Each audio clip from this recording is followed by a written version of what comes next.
2019. Svaru, if we went up there and got our rooms on the ship, could we decorate them as we want with replicators? There is a limit to that. They are not like flat walls like yours. They have removable panels and they already have a design. Just whatever lends itself at the time. It's not like decorating a whole flat. You can't do that. Not because it is not allowed, but because of the design of the walls and floor itself. I didn't think to paint it. I'm talking about objects to decorate, furniture. Can it be replicated? Yes, that you can. Just that, for example, on the walls there are panels. In my case, they are light titanium color, about 1 meter high. Then it's another 1.5 meters carbon black, and then titanium again up to the ceiling. The wall itself is a removable panel, and inside are shelves and boxes to store your stuff.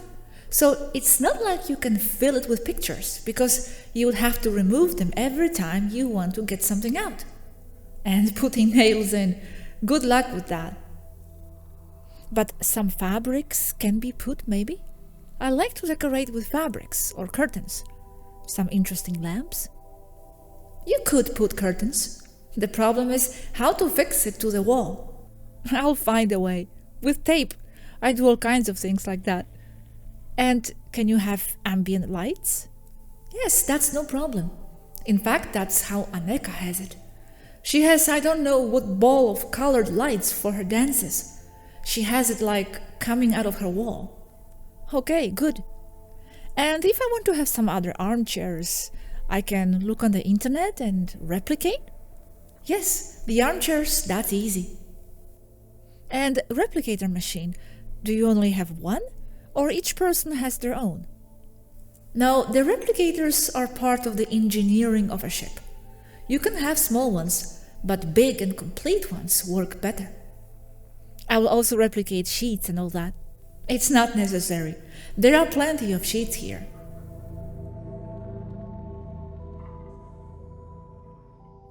Another chat. Are you in your room now? It's not just a room, it's like a little flat, several rooms. Well, 2 rooms and a large bathroom with a walk-in large closet.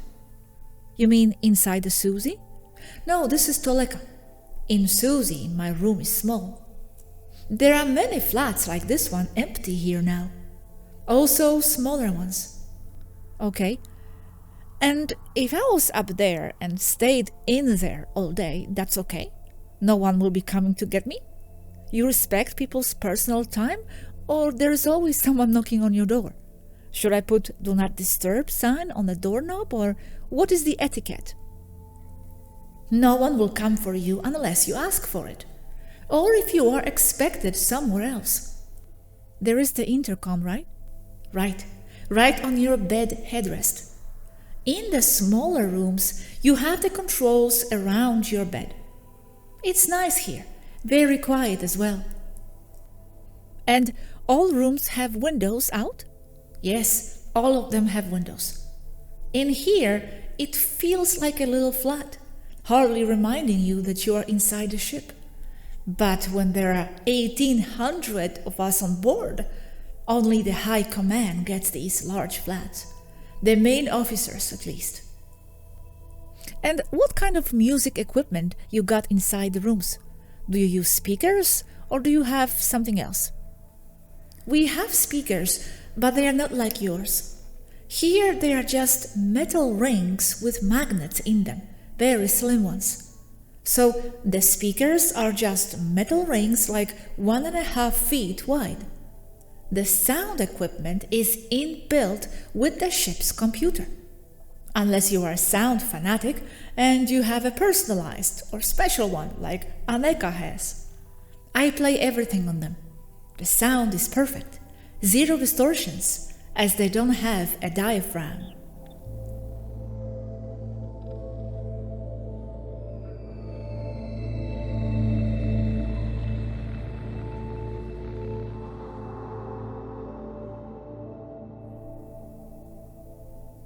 originally in Spanish, 2020. And from orbit, do you perceive time differently, even though you synchronize with Earth time? When we were in high orbit, there was a big difference. Everything went slower for us, and it was irritating to work like that. It was almost impossible to synchronize with someone there. The difference was almost 20 minutes per day.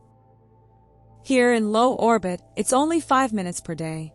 That is, my days here last 24 hours and 5 minutes, plus a few seconds, which is nice with no major problems. Just today, I was synchronizing everything again since I didn't do it yesterday and was almost 11 minutes behind. The time slip is not a rare thing even for NASA. Spacecraft in orbit get out of sync, and it is a problem for mission control. I mean, it is empirical. It is lived and felt day by day, but it depends on many things why it happens.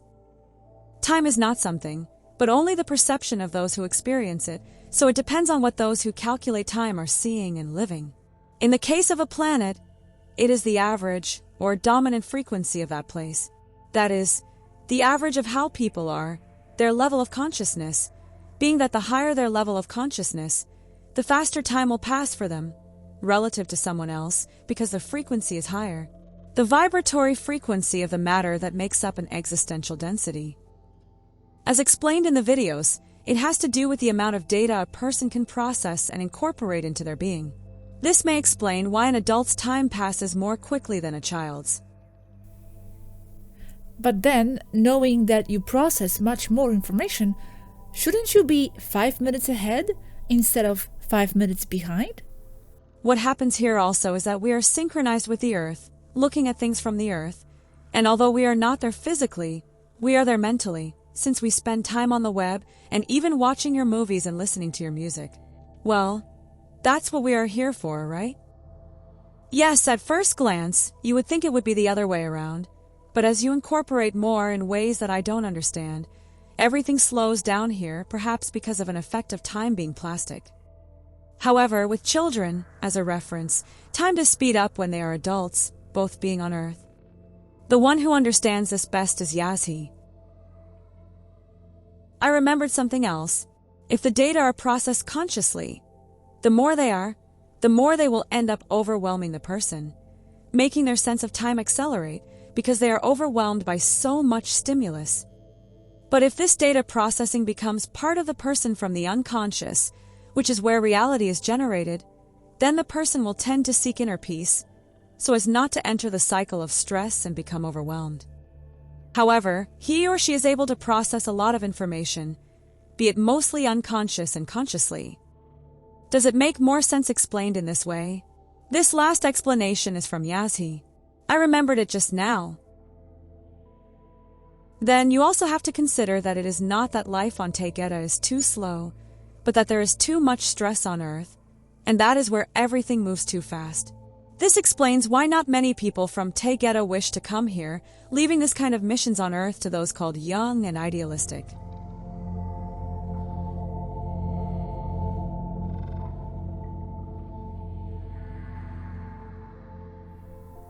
How do you manage the day in orbit, the day, hours, and the night schedules?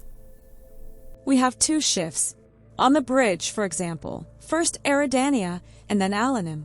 At my station, though, I don't have anyone to fill in for me because I always need my whole team. So we don't do shifts here, only rest when someone is already falling down. But since we are very few people here, we all do everything we can, and we don't have day and night because the ship orbits the Earth every 164 minutes, so we see a sunset or a sunrise every 82 minutes. So, depending on the shifts, we follow our own internal schedule, what our body dictates us when to rest. Wow, here sunrises and sunsets are very much appreciated, but I'm sure you are tired of it already. No, it is always very beautiful. It's different every time. For example, last time I saw the sunrise, I could see the layer of the atmosphere with clouds and the sun reflecting on the Pacific Ocean. Or, from here, I can see the sands of the Sahara in full sun. But I look ahead and I can see a thunderstorm at night already over Nepal and India, and twilight over Arabia, all in the same scene. It's a beautiful view. Better that than being in deep space. Yes, in high orbit, in deep space, at 750,000 kilometers, it's just eternal blackness, and the Earth looks like a pea at arm's length distance. The sun shines clear, but it just looks like a very bright spot, although it doesn't light up around you or hardly at all because it doesn't have the reflection effect it has near or on Earth. And it looks white, not yellow. That's why Shara says we prefer to be in low orbit here. It psychologically affects you to be away from any planet, being that the ship is all that exists for you. Yes, it ends up affecting you emotionally. Yes, it causes you a lot of psychological stress. And don't you get used to it over time? Yes, you get used to it, but never really. Knowing that only a wall separates you from nothingness, from millions and millions of miles of nothingness. I understand your expression, Aneeka, just that after the wall, there are still the shields of the ship. Sure, but since you can't see them, that's how you feel it psychologically. Yes. Only a force field that protects it.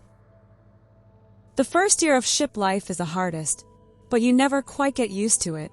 For example, even today my room faces the Earth, but it's not below us like it is towards the ship's floor. It's sideways.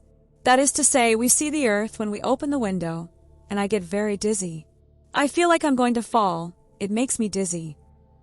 It's curious that I don't have that. Yes, to the extent that sometimes I prefer to have my window closed. When you are in a small transport ship approaching this one, here in low orbit, I really can't believe that such a big piece of metal doesn't fall towards Earth. Several million tons of titanium and steel floating. Nothing else. In the case of airplanes, only the air pressure differential between the top of the wing and the bottom prevents it from falling. In a spaceship, you have many systems that help, but in that case the gravity canceling is the one to use. And I still can't get over the vertigo I felt when I first got here. Looking at the Earth from here gives me vertigo. I feel like I'm going to fall. My window is facing the Earth, to my left, but the spacecraft is not in line with the ground. That is, I see the Earth from the side. I don't know if I'm making myself clear. I look down and it is not towards the Earth. Down is, in this case, to my side, like a pallet passing outside my window with the continents, the clouds, the seas. That is to say, from the Earth, directly upwards, if you were to see the ship, you would not see the belly of a ship, that is the bottom, but you would see the left side of the ship. We are only 500 kilometers away. Little more, little less. It's nothing really.